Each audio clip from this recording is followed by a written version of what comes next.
Bonjour, aujourd'hui c'est enduit. L'enduit est la base, est le socle, et le terreau sur lequel votre tableau va naître. Et c'est un élément tellement important et tellement oublié que j'ai pensé vous faire une petite vidéo sur le sujet. Gesso, modeling paste, c'est déjà une dualité. Ce sont des enduits qu'on peut ajouter aux toiles. Coton ou lin. Ce sont deux sortes de toiles très différentes. Laquelle va être la plus utile et comment peut-on les préparer? Comment peut-on mettre l'enduit? Est-ce qu'on le met avec un pinceau ou avec une spatule? Voilà, c'est tout ça que nous allons voir pendant toute cette vidéo. Je vais recentrer la vidéo sur mes mains. Vous n'allez plus voir ma tête et on y va!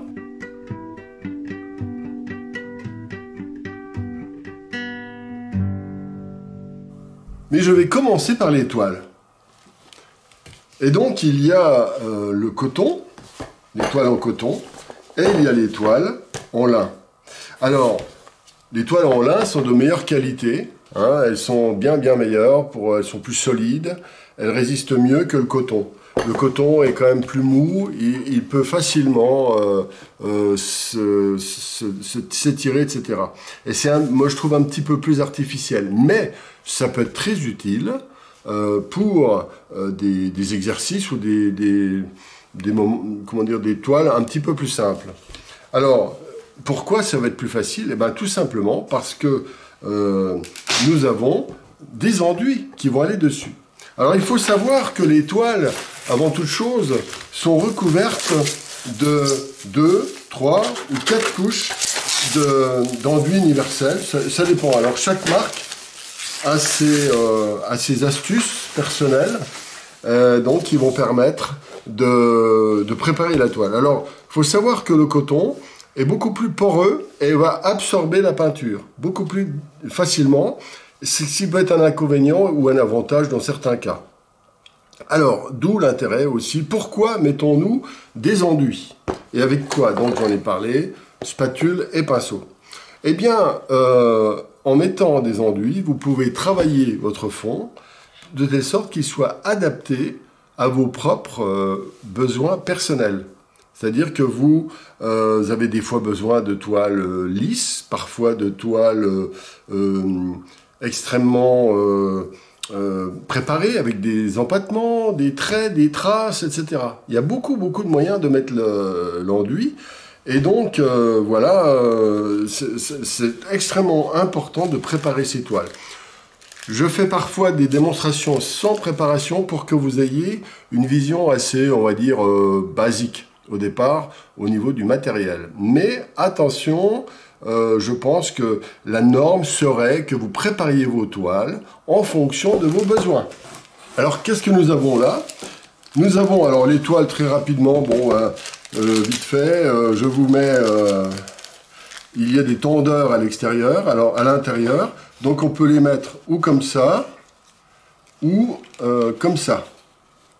Oui, il va servir au même. C'est-à-dire qu'il faut qu'il y ait un petit temps pour que l'on puisse taper.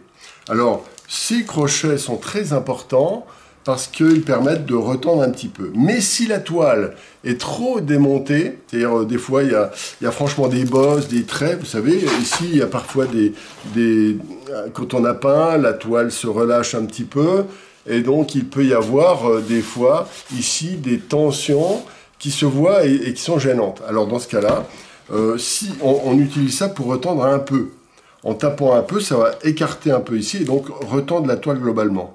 Mais si la détente est trop forte, il faut des fois déclouter et reclouter derrière parce que ce serait un petit peu exagéré de tirer comme ça. Ça ne peut être qu'un petit complément sur, allez, ça va s'écarter d'1 millimètre maximum. Dès que vous devez vous écarter parce que la toile est franchement détendue, ce serait une grande maladresse. D'accord? Ce serait trop. Alors quand vous tapez, tapez tout doucement. Tout doucement. Surtout, ne tapez pas comme un fou parce que la tension serait tellement forte qu'on pourrait déchirer la toile. Voilà pourquoi il faut être très prudent. Souvent même, je fais ça avec un manche, voilà, quelque chose d'assez doux, de telle sorte que ce ne soit pas trop violent. Voilà, pour les tensions. On va tout voir pour les toiles d'abord. Hein. Alors, je ne les mets pas toutes. Mais en général, à moins d'acheter des toiles vraiment faites pour vous, il y a des toiles qui sont très très lisses, il y a plein de sortes. Il y a un endroit qui est à la caverne d'Ali Baba, c'est chez Marin, au sud de Paris, à Arcueil, où il y a... je n'ai aucun avantage à vous... Je ne fais pas de la pub avec eux, j'ai aucun rapport avec eux, si ce n'est que je suis client, hein, je précise. Eh bien, donc ces toiles, il y en a qui sont lisses, il y en a qui sont sur du lin, du coton bien sûr, mais il y en a aussi qui sont sur des toiles synthétiques, qui sont quasiment toutes lisses. Et ça, c'est intéressant aussi. Et donc, il y a beaucoup de choses. Mais je vais me cantonner à coton et huile. Et lin, pardon. Et donc, je vous dis simplement qu'il y a des couches d'enduit, des fois 2, des fois 3, des fois 4. Plus il y en a, plus c'est cher en général. Et il y a aussi les notions de qualité. Il y a des toiles qui sont de très bonne qualité, même en coton, et puis d'autres qui sont vraiment des trucs de supermarché. Je vous le déconseille, sauf si c'est vraiment pour des exercices. Alors, si vous voulez, moi j'ai une technique qui est la technique à l'essuyage, eh bien, en fait, elle ne fonctionne pas sur le coton parce que le coton est trop absorbant. C'est pour ça que je mets du gesso. Alors, le gesso est beaucoup plus lisse et plastifié, je dirais, que le Modeling Pass. Le Modeling Pass est très poreux. Et quand on veut travailler par les systèmes d'essuyage que je montre souvent, eh bien, c'est mieux le gesso. Mais ça m'arrive aussi d'utiliser le Modeling Pass, la preuve, j'en ai acheté. Alors après, je vous fais l'impasse sur toutes les variantes de gesso. Il y en a des gessos noirs, il y a des gessos gesso, il n'y en a pas trop. Surtout les produits qui permettent d'empâter les toiles et de les enduire. Il y en a, celui-là c'est un basique, mais il y en a qui sont créé avec du sable. Il y a du gesso grossier avec du sable, avec différentes sortes d'apports qui modifient considérablement la texture, etc. Alors maintenant, comment on les met? Eh bien, je vais vous montrer. Alors moi, je suis un peu un gougnafier. Je vais l'utiliser en blanc. Voilà, j'en mets suffisamment. Comme ça, voilà, c'est du gesso, hein, d'accord? Voilà, et je le positionne. Alors ça, c'est pas un gesso de bonne qualité. On peut le positionner de manière, je sais pas si vous voyez bien, voilà, je vais faire avec des angles pour que vous voyez bien. Là, il y a des empattements, voilà. Alors on pourrait très bien le mettre comme ça, vous voyez, en faisant, comment dire, on peut s'en servir pour faire volontairement des loupes, comme ici, vous voyez? Voilà, j'essaie de tourner par rapport à la lumière. Voilà, on voit donc des espèces de loupes. Ça peut être des choses intéressantes à utiliser. Alors, le gesso, on peut le positionner donc, pour le faire lisse. Alors voilà, là vous voyez, je le mets lisse. Comment dire? Je vais essayer de faire un endroit qui est lisse, un endroit qui va être épais comme ça. Voilà, d'accord. Voilà. Alors voilà, si je veux le faire lisse, je vais frotter. Alors je vais frotter en général fort. Voilà. Pourquoi? Parce que alors je prends la spatule parce que donc il faut que je fasse gaffe parce qu'il y a sur les coins c'est moins facile à mettre. Voilà, comme ça. Et j'en mets peu mais j'étale bien. Voilà, comme ça. Alors là voilà, là le but c'est de faire un travail presque lisse. En tout cas, vous voyez, toutes les aspérités sont remplies. Et c'est beaucoup moins... les grains qui sont comme ça, ils vont être remplis, mais pas complètement. Ça va faire ça, vous voyez. Hop, hop. Pardon, ça remplit un peu les trous, voilà, comme ça, mais pas complètement. Voilà. Alors souvent, il faut 2 couches. Alors la deuxième fois, ça fera plus ça. Alors ça fera des aspérités. Et la troisième couche, ce sera parfaitement lisse. Voilà. Donc vous comprenez le principe. C'est une manière d'enduire qui est assez rapide avec la spatule. D'accord? Alors, on peut aussi faire la même chose. Alors, donc, on va prendre nos grains. Alors, avec le pinceau, je fais les grains. Le pinceau, lui, on va mettre le gesso, mais le gesso va suivre comme ça, globalement. D'accord? Et en général, donc, on fait ça. Mais au pinceau, je ne le fais pas parce que je suis un feignant. Après, on prend du papier de verre et on coupe ici. En faisant bien attention, on ponce ici jusqu'à la limite de la toile. Ok? À ce moment-là, on remet une couche de peinture, et de nouveau on recoupe, et au bout de 4, 5, 6 couches, eh bien on peut avoir un véritable marbre si on veut. Donc ça, c'est les techniques anciennes. Il faut savoir que dans le passé, par exemple, ce travail de préparation des toiles était confié à des maîtres, c'était une véritable science, surtout dans les pays du Nord. Mais eux, ils travaillaient, ils préparaient c'était pas des toiles, c'était du bois. En fait, le bois, on peut aussi travailler, bien sûr, du gesso sur du bois, mais il faut savoir que le bois travaille et qu'il faut en mettre des deux côtés, bien entendu. Et en plus, c'est vrai que c'est un petit peu compliqué, mais on peut très bien enduire un contreplaqué marine, par exemple, avec ça, et avec du gesso, et vous aurez une surface bien plane, si vous voulez. D'accord? Alors maintenant, les effets de matière. Alors là, vous voyez, faire gaffe, il y a c'est granuleux. Eh ben, on peut le travailler comme ça, voilà. On pourrait même s'amuser à faire des effets de toutes sortes. On peut faire des choses, voilà. Mais ce qu'il faut noter surtout, c'est quand on fait une toile, il ne faut pas faire comme ça. Là, je l'ai fait en deux pour vous montrer, hein. Donc là, c'est la première couche. Ensuite, je donne quand même à la spatule, un coup de ponçage, et je recommence, je fais ça 2-3 fois, mais après avoir reponcé un petit peu, pour enlever les aspérités, si on veut quelque chose d'extrêmement lisse. Si on veut quelque chose avec des effets de matière, alors là, vous voyez, je mets d'abord une couche où je l'écrase bien. Pourquoi? Pour faire rentrer le gesso vraiment bien dans tous les pores, on va dire, de la toile. C'est très, très, très important, d'accord? Voilà, on fait rentrer dans les pores de la toile. Et puis après, on fabrique notre effet comme on veut. Alors, petite astuce, ce qui est très important aussi, c'est que parfois, comme là le gesso est un petit peu liquide, donc j'attends 10 minutes, un quart d'heure pour faire la suite. Et après, on va avoir des effets voilà, qui vont être de plus en plus secs, donc les effets vont être différents. D'accord? Ça, c'est vachement important. Alors, on peut le mettre très épais et le glisser. Voilà. Et puis, on pourrait, par exemple, faire des choses comme ça, si on voulait. Bon, après, ça peut faire un peu kitsch. Hein, d'accord? Mais ce qu'il faut surtout éviter quand on met les enduits, c'est, par exemple, imaginons que vous avez ici la mer, l'horizon, et puis des rochers ici. Alors, ce qu'il faut éviter, c'est de se dire, bon, la mer, je fais les vagues comme ça. Ici, les cailloux, je les fais comme ça.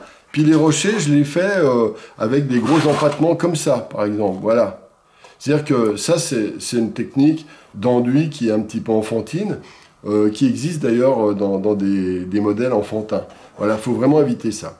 Mais malgré tout, ce que je vous dis là, c'est entraînez-vous et cherchez la matière qui vous correspond, l'enduit qui vous correspond, parce que cet enduit va donner un effet considérable jusqu'à la fin du tableau. C'est lui qui va diriger la texture, c'est le terreau sur lequel le tableau va naître. Alors vous pouvez le faire avec des grosses épaisseurs ou pas. Au début, évitez les trop grosses épaisseurs. Je vous le déconseille franchement. Voilà. Alors entre chaque couche d'enduit, donnez un petit coup de ponçage, ne serait-ce que pour casser la surface un petit peu lisse qui se met comme une peau, et puis vous en remettez ensuite. D'accord? Voilà le principe. Alors souvent quand j'enduis les toiles, alors là j'ai ma toile en lin, même principe, hein, sauf que là la texture est différente. Regardez, vous voyez, je ne sais pas si on voit bien de côté, voilà, non, on voit pas trop bien. Voilà, c'est une texture un peu plus grosse. Alors des fois, ce que je fais, là je voudrais les rendre plus lisses les deux. Alors là je prends celui qui est là, voilà. Pour les effets d'empattement, ne vous embêtez pas, entraînez-vous, amusez-vous. Et vous pouvez le faire même sur une feuille de papier. On peut enduire des feuilles de dessin avec du gesso et peindre à l'huile dessus. Puisque entre la feuille de dessin, le papier, et puis la peinture qui va s'ajouter, il va y avoir une couche de gesso. Donc ça fera presque le même effet qu'une toile. Pas tout à fait, parce que c'est quand même toujours un petit peu plus absorbant quand même. Parce qu'il ne faut pas oublier qu'il y a 3 couches de gesso. Mais sur du papier, si vous mettez 4 couches de gesso, bah, c'est le gesso qui va primer. Évidemment. La peinture ne verra pas le papier. Voilà, donc ici, comme ça, et je l'étale. Voilà.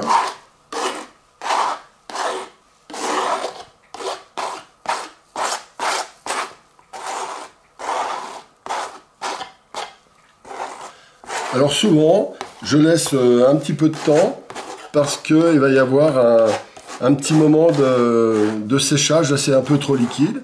Voilà, puis dans 5 minutes, voilà. Mais vous avez compris le principe, hein. Ensuite, ponçage, et puis on recommence. Faites-le, à mon avis, 2 fois, c'est pas mal. Après, sauf si vous voulez que ce soit archi lisse, alors dans ce cas, c'est autre chose. Mais 2 fois, c'est déjà pas mal. D'accord? Alors, vous voyez, je fais des fois plusieurs toiles en même temps, et quand il y en a une qui en a trop, bah, je m'en sers du surplus. Parce que là, je ne veux pas faire trop d'effet de matière. J'en avais mis trop, là, tout à l'heure. Voilà, j'en avais mis trop. Voilà, donc voilà. On peut tapoter, on peut rayer, on peut faire plein de choses. Mais il ne faut pas que ce soit trop kitsch, je répète. Voilà, donc là, c'est bon. Voilà.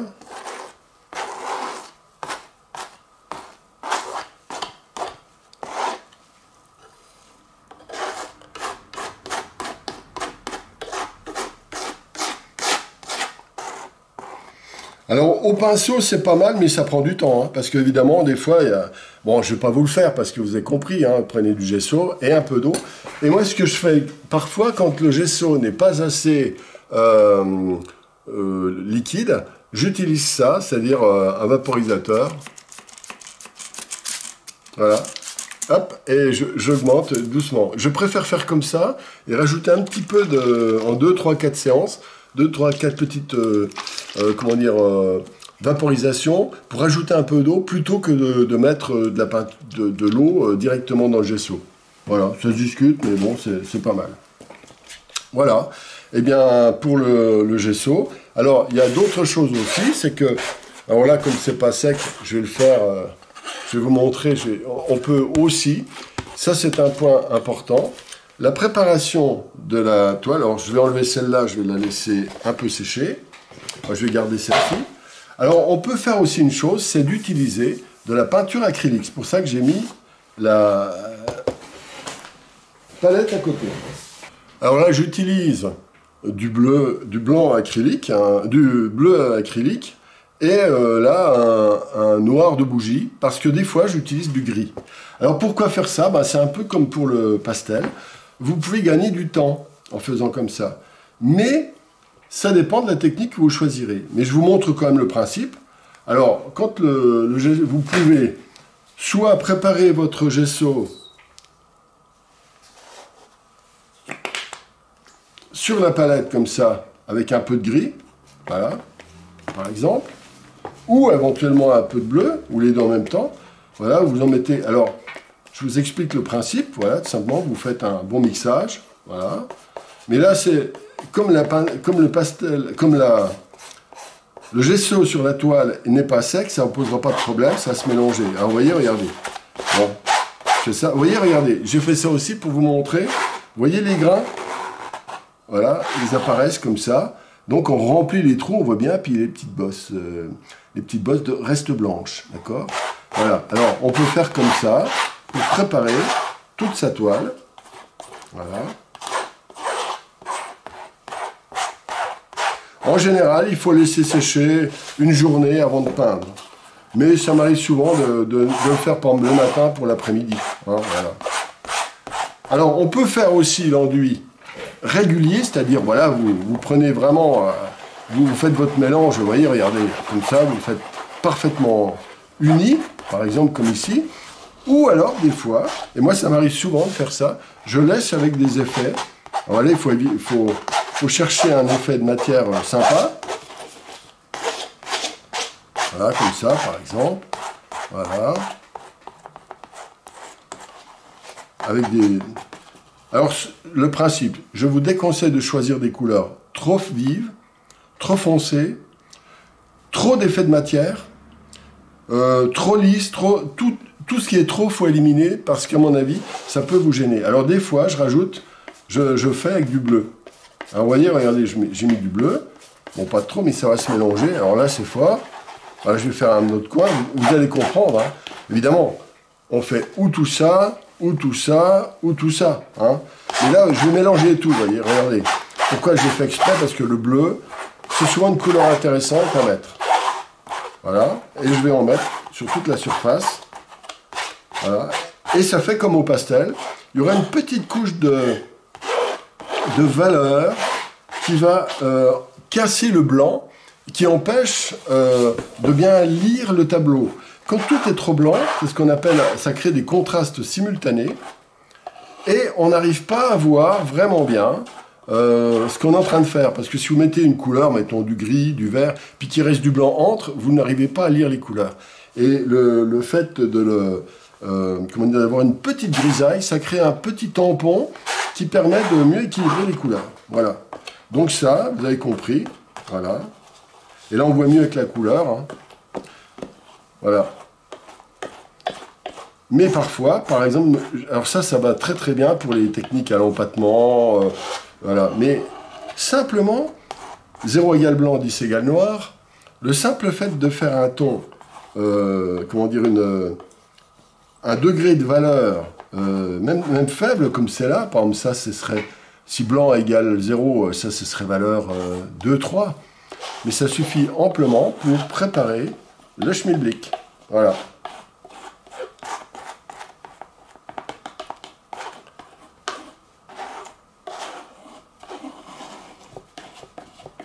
Et ça, c'est vraiment important parce que si vous ne faites pas votre préparation de l'enduit, vous aurez quelque chose de standard. C'est-à-dire, je peins des fois pour expliquer, pour démontrer, faire des démonstrations, pour que tout le monde ait ce fameux grain standard, mais ce n'est pas vous qui le décidez. C'est le fabricant qui va décider sur quoi vous allez peindre. Ça, c'est pas très bon, en fait. Ça donne un côté d'abord très amateur, alors que là, vous faites déjà un pas important vers la personnalisation de votre futur tableau. Voilà pourquoi c'est si important d'enduire. Alors, vous voyez, là, c'est un peu bleu, là, c'est un peu gris. Eh bien, ma foi, c'est pas un souci. Alors, là, c'est trop liquide, j'arrive pas à l'étaler correctement. Voilà. Et de toute façon, c'est la première couche, mais je referai une couche. Mais celle d'après, je fais attention qu'elle soit plus unie, par exemple. Ou alors, je pourrais ajouter, vous voyez, on pourrait même s'amuser à faire des petits points, des trucs. Tout est possible. Mais là, maintenant, je fais appel à votre créativité pour vous amuser et découvrir vous-même le type d'effet de matière qui vous convient. Je répète, en étant prudent dans les premières phases. Hein, n'allez pas trop loin. Parce que sinon, vous risquez de vous trouver empêtré dans des effets de matière trop lourds. Et puis aussi, pensez à l'estompage, au ponçage. Et puis aussi, pensez que quand vous mettez l'enduit comme ça, il paraît assez rempli, mais il va sécher et il va y avoir une rétractation. C'est-à-dire qu'on a l'impression que c'est bien un enduit, alors qu'en fait, en dessous, ça va se retrouver, comment dire, presque comme au départ, parce qu'il y aura, le trou se sera accentué, donc il faut le refaire 2 fois. Voilà, c'est le principe 2 fois. Et encore, ça dépend du style de peinture. Si vous voulez que ça soit lisse, oui, mais sinon, on met 2-3 fois. Mais sinon, vous pouvez très bien, déjà là, avec ce genre de travail, on peut déjà peindre. Si on veut faire de l'impressionnisme, par exemple, ça peut être sympa. D'accord ? Par exemple, Renoir utilisait un enduit. Il peignait sa toile avec une sorte de couleur sable, très légèrement sable, qui donnait un peu de lumière derrière. On peut utiliser du bleu, peu importe. Après, il faut trouver sa voie. Mais je conseille des gris chauds, gris froids, un tout petit peu de bleuté, pourquoi pas. Mais il faut y aller mollo, parce que, voilà. Prudence. Pour terminer, je vais vous donner quelques petits trucs, et notamment ce qu'il faut éviter quand on fait ces préparations à l'enduit. Alors, j'en ai déjà montré une, c'est-à-dire éviter de faire votre enduit en fonction du dessin. Alors là, c'est très enfantin. Ça, c'est un gros défaut que j'ai souvent vu. Il faut bien penser aux rétractations, ça aussi je l'ai dit.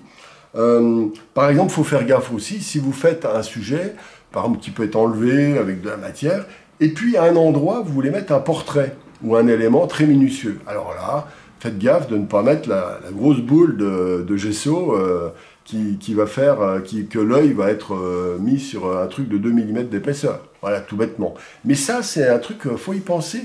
C'est souvent une erreur. Hein. Là, ce sont des erreurs que j'ai constatées au cours de mes 35 ans d'enseignement. Hein. Ce n'est pas des trucs théoriques. Alors, il y a aussi le fait de mal stocker un tableau. Alors, l'enduit peut vraiment s'abîmer. Il faut faire gaffe, je vais vous en montrer un.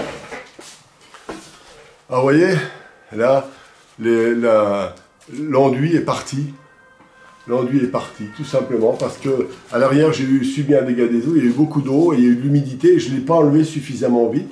Et résultat des courses, c'est que l'humidité a décollé le gesso. Donc faites gaffe, il faut quand même toujours que les toiles, bon, c'est un peu évident, mais ça arrive régulièrement, ça. Il faut que je vous le reprécise. Voilà. Donc ça, c'est important. Important aussi, il faut normalement bien laisser sécher. C'est vrai que des fois, quelques heures suffisent, mais il faut ces quelques heures. Hein. Puis ça dépend si vous les mettez au soleil, sur un radiateur, évidemment, ça va sécher vite. Mais si vous mettez une couche sur une couche qui vient d'être faite il y a 1 heure, ça pourrait décoller. Alors c'est embêtant si vous voulez quelque chose d'assez minutieux, et puis après ça fait des trucs des fois un peu crado. Alors une erreur à éviter, mais alors là, écoutez bien. J'ai vu ça 100 fois dans mes 35 ans d'enseignement. C'est les personnes les peintres qui veulent reprendre une vieille toile. Ils disent « Ah, bah, je vais reprendre cette toile, elle m'énerve, j'en veux plus, je vais la recouvrir. » Et ils mettent du gesso sur de la peinture à l'huile. Alors ça, c'est catastrophique parce que, en fait, le gesso, c'est comme de la peinture acrylique quelque part. Donc, la peinture acrylique, gras sur maigre, ça ne marche pas. Puisque l'acrylique est maigre, alors que la peinture à l'huile est grasse. Donc, gras sur maigre, ça fait des décollements épouvantables et ça craquelle dans tous les sens. D'accord? Donc, il faut absolument éviter de mettre de gesso ou du modeling paste sur une peinture existante sur une toile. Ça paraît bête, mais c'est aussi un défaut très important. Et puis, l'erreur aussi à éviter, c'est, bon, ça revient un peu à ce que j'ai dit au début, c'est un manque d'unité dans les effets de matière. Si on veut donner un peu de matière avec le gesso, il est bon que la toile ait une certaine unité. Parce que si vous mettez en bas des gros effets de matière épais, et puis en haut lisse, ça fait tout de suite vraiment kitsch, je trouve. Allez-y, c'est comme suivre un dessin, comme je disais au début. Faites attention à ça. Hein, c'est-à-dire... soyez mesurés, voilà, tout simplement. Et après, à partir de cette mesure, étendez la technique à des choses que vous dites « Ah tiens, j'aimerais bien si, ah la couleur, j'aimerais bien ça, ah bah tiens, je voudrais bien faire plus épais, mais sur l'ensemble, et puis je voudrais... Alors, vous voyez, par exemple, moi j'ai même fait des préparations de toiles au gesso avec une fourchette, et puis je fais des rayures. On peut faire ça avec les doigts, on peut tapoter sur les doigts, avec les doigts, etc. Vous voyez, on pourrait très bien se dire, voilà, je vais faire tout mon enduit en tapant comme ça. Ce serait peut-être stupide, mais ça fait des effets de matière. Les effets de matière, c'est à infini.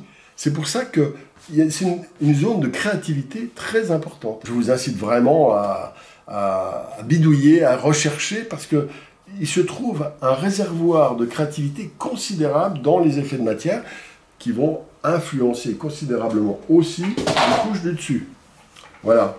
Alors, une technique toute bête, très souvent, je fais d'abord sur toutes mes toiles, alors ça c'est personnel, je répète, adaptez-le à votre manière de pratiquer, je mets souvent une couche de gesso. Ensuite, je dessine même de manière assez lourde, avec un crayon papier assez gras, ou même, voilà, et je fais mon dessin, par exemple, s'il y a besoin de quelque chose d'assez précis.